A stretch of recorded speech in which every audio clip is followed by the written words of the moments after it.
અને કલોલ નગરપાલિકામાં ભાજપમાં ભડકો હવે ચરમસીમાએ પહોંચ્યો છે। નગરપાલિકામાં મારામારીનો મામલો છેક પોલીસ મથકે પહોંચ્યો। સ્ટેન્ડિંગ કમિટીના ચેરમેન પહોંચ્યા ફરિયાદ નોંધાવવા માટે। આ લાફાકાંડમાં વિડીયો ફૂટેજ દેખાતા વ્યક્તિ વિરુદ્ધ ફરિયાદ દાખલ કરવામાં આવી છે।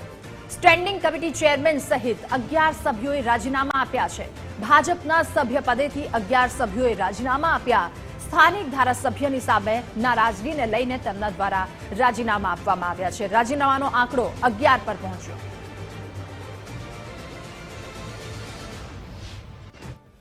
ઉમેરો શું, એ તો ઓપન વિડીયોમાં દેખાય જ છે, એમાં ઉમેરો શું કરવા? કોની સામે આક્ષેપો? આક્ષેપ જે વિડીયોમાં દેખાય છે કાયદેસરના, જે કાર્યકરો વિશે ગુંડા તત્વો છે એમની સામે ફરિયાદ કરીશું।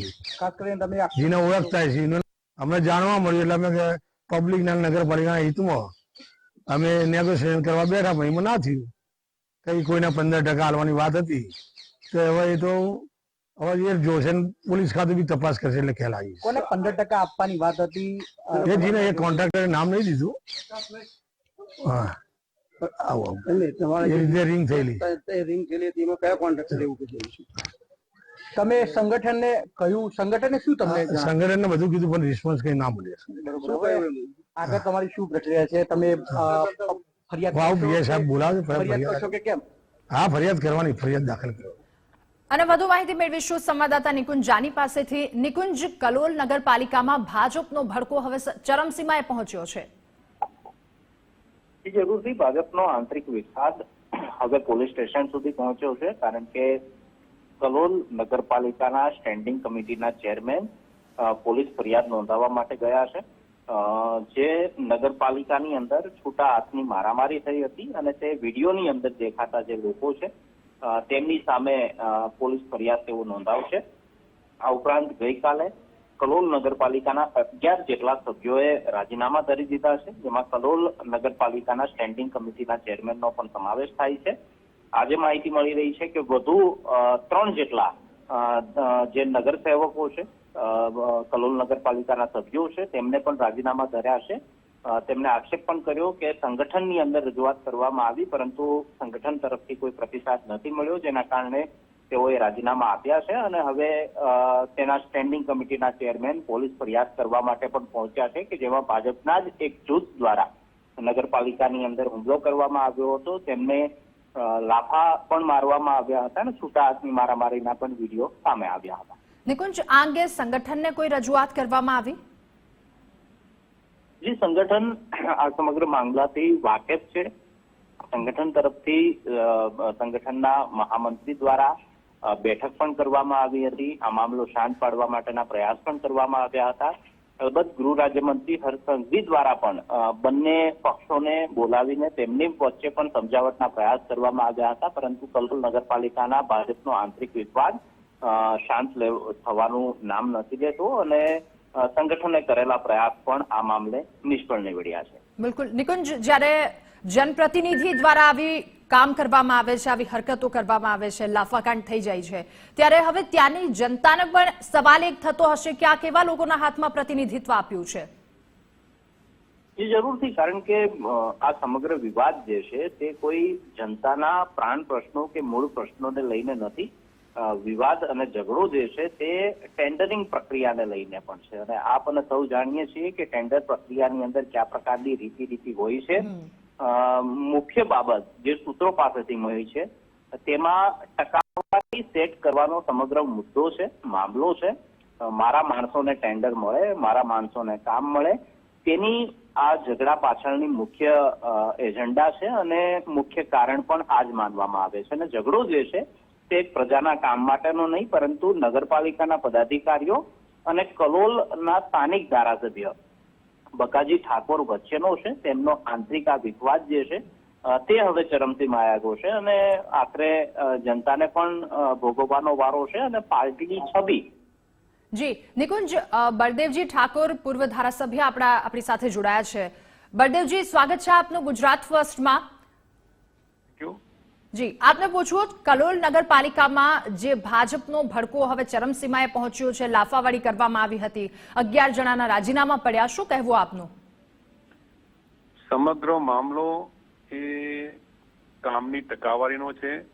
આજથી નહીં, જ્યારથી ભારતીય જનતા પાર્ટીનું શાસન આવ્યું ત્યારથી નગરપાલિકા હોય, મામલતદાર કચેરી હોય, તાલુકા પંચાયત હોય કે પોલીસ સ્ટેશન હોય, તમામે તમામ લોકો ભ્રષ્ટાચારથી ત્રાસી ગયા છે. અને જયારે નગરપાલિકાની વાત તમને કરું તો એ નગરપાલિકાના કાઉન્સિલરો અને સ્ટેન્ડિંગ કમિટીના ચેરમેન પ્રકાશ વરઘડે જ એ ચોખ્ખી વાત કરી છે કે આજ દિન સુધી જે થયું હોય એ, પરંતુ હવે પછી અમે કટકી બાદને અમારી નગરપાલિકામાં પેસવા નહીં દઈએ. એના પરથી સ્પષ્ટ થાય કે ફક્ત ને ફક્ત ઝઘડો એ ટકાવારીનો છે. ઓછામાં ઓછી જે કામના રીટેન્ડરિંગો થયા એ લેખિત આપ્યું, લેખિત આપવાના કારણે ટેન્ડરો આપી શકાય નહીં. રીટેન્ડરિંગ થયું, રીટેન્ડરિંગમાં 17% કમિશન કોકના દ્વારા માગવામાં આવ્યું એવી પ્રકાશભાઈ વરઘડે જે આક્ષેપ કર્યો છે એ આક્ષેપ બિલકુલ તદ્દન સાચો છે. પરંતુ સમગ્ર મામલો એ ભ્રષ્ટાચારનો છે. જ્યારથી નગરપાલિકાની વાત થાય કે ફરીવાર તમને એટલું કહીશ કે તમામ ઓફિસોથી લઈ અત્યારે હાલ ભારતીય જનતા પાર્ટીના શાસનમાં ભ્રષ્ટાચાર ફાલ્યો ફૂલ્યો છે. લાફાવાળી નહીં, હજુ તો કદાચ ક્યાંક કોઈના હાથ પગ ન ભાગે તો એ સારું કહેવાય, પણ રાજકારણની અંદર આવા ઇસ્યુ એ ખરેખર થવા ના જોઈએ. પરંતુ આ મામલો એટલો બધો બીચક્યો છે કે એની વાત પૂછો. સમગ્ર કલોલ તાલુકાની પ્રજાએ ભારતીય જનતા પાર્ટીમાં વિશ્વાસ મૂકી ખોબલે જયારે મત આપે છે ત્યારે જે આ શાસકો દ્વારા જે આ ભ્રષ્ટાચાર કરવા માટે જે લાફાલાફી કરવી પડે, કલોલની પ્રજા માટે બીજું કઈ ખોટું હોઈ શકે નહીં. ભાજપ પણ કોઈ બળદેવજી, ખાસ કરીને જયારે આ પરિસ્થિતિનું નિર્માણ થાય છે, 2 દિવસ પહેલા જયારે આ બનાવ બન્યો ને એની એક રાત એવી હતી કે રાતના સમયે બધા લોકો ભેગા થાય છે જેને માર ખાધો હોય અને જેના ઉપર આક્ષેપ કરવા આવે છે. પ્રદેશમાં તે વાત મૂકવા પર પ્રદેશ પણ છે એ નથી સાંભળતું અને ક્યાંક અંદરો અંદર ભાજપના જ નેતાઓ લડી મર્યા છે. તો જનતાના વાંકે આ બધું કેવી રીતે પોસાય? હું આપને જ વાત કરું છું કે વાદ ચીબડા ઘરે ઉપરવાળા નેચેવાળા આજની તારીખે બધા સરખા છે એવું કહેવું તો હું કહી શકીશ, પરંતુ આવી પાલ થાય, બધા ભેગા થાય અને 60-62 વર્ષના ચેરમેનને એની ઉંમર 62 વર્ષની હોય અને એક સામાન્ય નાના બાળકો પણ જો એના તાપલી દાવ કરી જાય, લાફાલાફી કરી જાય, એથી એનું માન કેટલું ઘવાયું છે તો કદાચ ચેરમેનને તમે કહો તો ખબર પડે. પરંતુ મામલો પૈસાનો છે. અત્યારે હાલ મારે બહુ હું આ બાબતમાં પડવા માંગતો નથી અને હું કોઈના પર આક્ષેપબાજી કરવા માંગતો નથી. સમગ્ર કલોલ તાલુકાની પ્રજાને વાત કરશો તો પેલા તો અહીં કોઈ ધારાસભ્ય કો મને ખબર નથી. બરાબર. આ ભારતીય જનતા પાર્ટીના શાસકો, ભારતીય જનતા પાર્ટીના હોદ્દેદારો એવી વાત કરે છે કે આ ધારાસભ્ય કોને અમારે કેવા, એ કદાચ જો ધારાસભ્ય નહીં પણ ભારતીય જનતા પાર્ટીના શાસકોને પૂછશો તો મારા કરતા વધારે સારી વાત કરશે. પણ એના એ જ ભાજપના જે ચેરમેન છે એ જ ધારાસભ્ય ઉપર આક્ષેપ મૂકી દે કે આ લોકો જ મારવા મોકલ્યા હતા. પછી તો બળદેવજી એ પણ એવા પણ સમાચાર મળ્યા કે રાત્રે બહુ મોટો બખેડો થયો, જો કે બહાર ના આવ્યો અને પછી ટપોટપ રાજીનામા પડવા માંડ્યા. હું એ જ તમને કહું છું કે રાત્રે બધાને પોલીસે પોલીસની કામગીરી કરી રાતે પકડ્યા. પછી રાતે 1 વાગ્યા સુધી ધારાસભ્ય પોતે અને એના બધા હોદ્દેદાર પોતે પોલીસ સ્ટેશનમાં બેઠા, બધાને ઘેર મોકલ્યા. એ મોકલ્યા પછી કંઈક કમિટમેન્ટ થયું હશે ચેરમેન સાથે. એ કમિટમેન્ટ થયા પ્રમાણે જો કોઈ વાત આગળ નહીં વધી હોય એના કારણે ફરીવાર આ ભડકો થયો છે.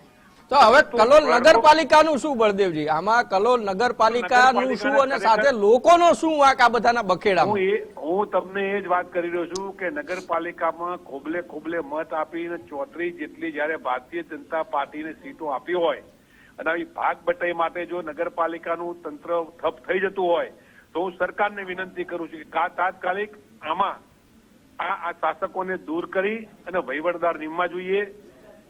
વહીવટદાર નીમી અને જે ભ્રષ્ટાચારની વાત છે ને એને દબાવવાનો પ્રયત્ન સરકાર તરફથી થવો જોઈએ પણ એ થયો નથી. ચોક્કસથી આભાર બળદેવજી. એટલે ક્યાંક ને ક્યાંક કલોલ મહાનગરપાલિકામાં અત્યારે ઉકળતો ચરુ ટપોટપ રાજીનામા એ હોદ્દેદારોના પડી રહ્યા છે કે જેમને લાફાવાળી થઈ હતી અને આક્ષેપ પણ ધારાસભ્ય જે છે એમના જ જૂથ ઉપર થઈ અને એ લોકોએ જ માર માર્યો. પરંતુ આ બધાની વચ્ચે કલોલ નગરના લોકો જે છે એ એક તો રોડ રસ્તાને ગટરથી તો હેરાન પરેશાન છે જ, કારણ કે રોડ રસ્તાની વ્યવસ્થા નથી, ટ્રાફિકના દબાણો પણ એટલા બધા છે અને એના ઉપર રીટેન્ડરિંગ જ્યારે થવાનું હોય ને ત્યારે એક જૂથ આવી અને 60 વર્ષના વ્યક્તિને જેમ આવે એમ મારે.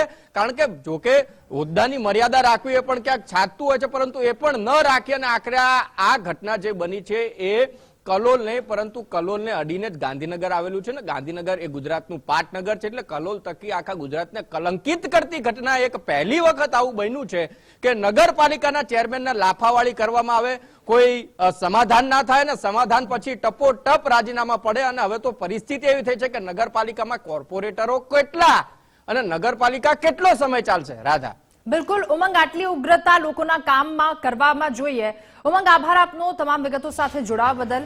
તો હાલની જે પરિસ્થિતિ છે, ભાજપના સભ્યપદેથી 11 એક બાદ એક રાજીનામા પડ્યા અને નારાજગીના લીધે રાજીનામા પડ્યા હોવાની વાત સામે આવી છે.